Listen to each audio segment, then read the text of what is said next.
شاہ فیصل بن عبدالعزیز ال سعود 14 اپریل 1906 کو سعودی عرب کے دارالخلافہ ریاض میں پیدا ہوئے۔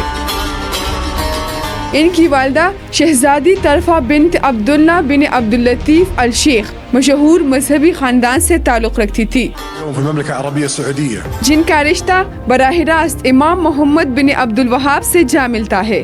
فیصل کی والدہ کا انتقال اس وقت ہوا جب وہ صرف 6 سال کے تھے۔ اس کی والدہ کی وفات کے بعد اس کی پرورش اس کی دادی نے کی، جنہوں نے ان میں دین سے محبت، سادگی اور انصاف کا جذبہ پیدا کیا۔ بچپن سے ہی فیصل کو قرآن مجید حفظ کرنے کی ترغیب دی گئی۔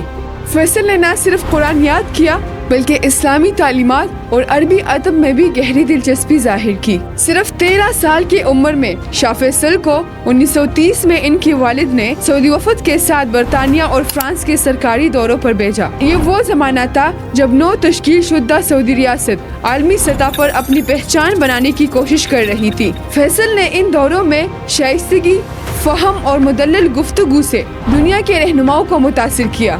1932 میں سعودی عرب کے قیام کے بعد شاہ فیصل کو پہلا وزیر خارجہ مقرر کیا گیا۔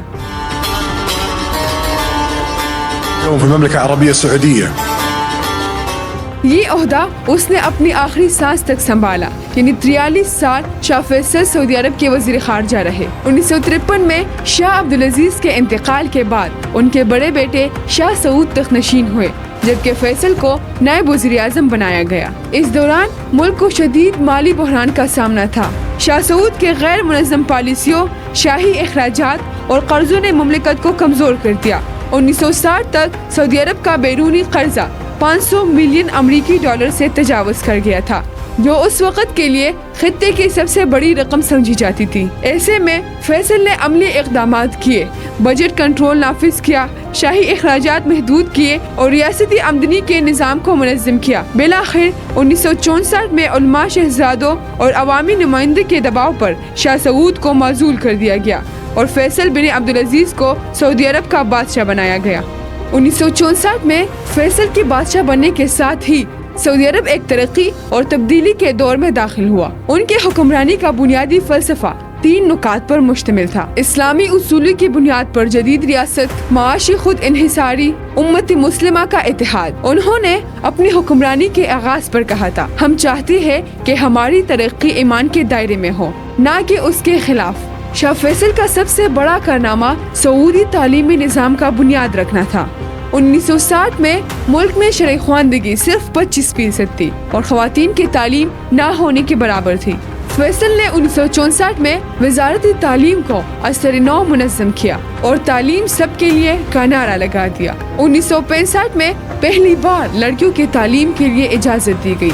1970 میں جامعہ ریاض، جو بعد میں کنگ سعود یونیورسٹی بنی، کو جدید شکل دی۔ 1975 تک تعلیمی اداروں کی تعداد 3000 سے بڑھ کر 11000 تک پہنچ گیا تھا۔ سعودی عرب کے تعلیمی بجٹ میں 400% کا اضافہ کیا گیا۔ ان کے یہ اقدامات آج کے جدید سعودی تعلیمی نظام کی بنیاد بنے۔ 1960 کی دہائی کے وسط میں سعودی عرب کی آمدنی کا 90% حصہ تیل سے حاصل ہوتا تھا۔ فیصل نے اس انحصار کو طاقت میں بدل دیا۔ 1973 میں عرب اسرائیل جنگ کے دوران جب مغرب نے اسرائیل کی حمایت کی تو شاہ فیصل نے تاریخی قدم اٹھایا۔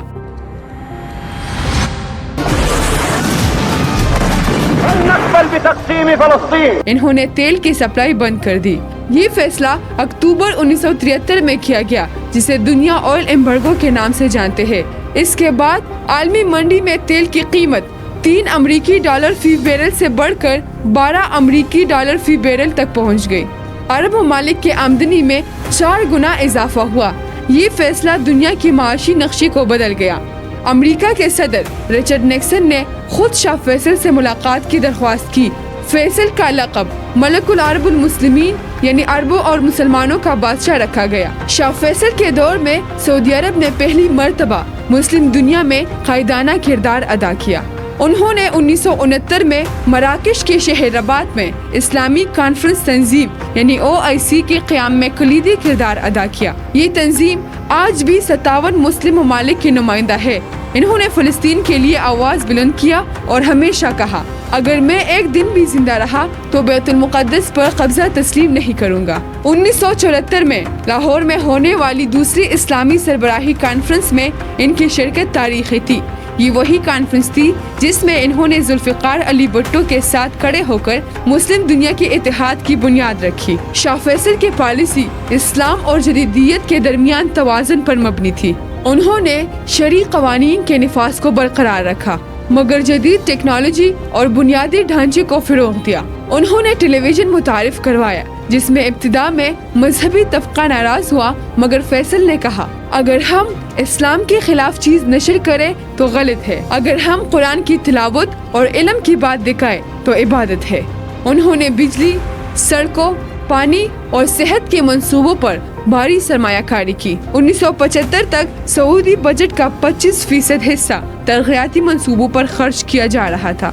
25 مارچ 1975 کا دن ریاض کے شاہی محل میں ایک تقریب جاری تھی۔ شاہ فیصل اپنی دفتر میں غیر ملکی وفود سے ملاقات کر رہے تھے کہ ان کے بھتیجے شہزادہ فیصل بن مسعود نے ان کے قریب آ کر گولی چلا دی۔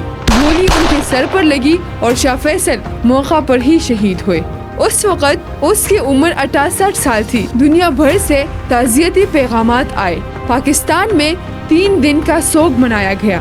ایران، مصر، اردن اور مراکش میں عام تعطیل ہوئی۔ خانہ کعبہ اور مسجد نبوی میں ان کے لیے غائبانہ نماز جنازہ ادا کی گئی۔ شاہ فیصل آج بھی سعودی عرب اور مسلم دنیا کے دلوں میں زندہ ہے۔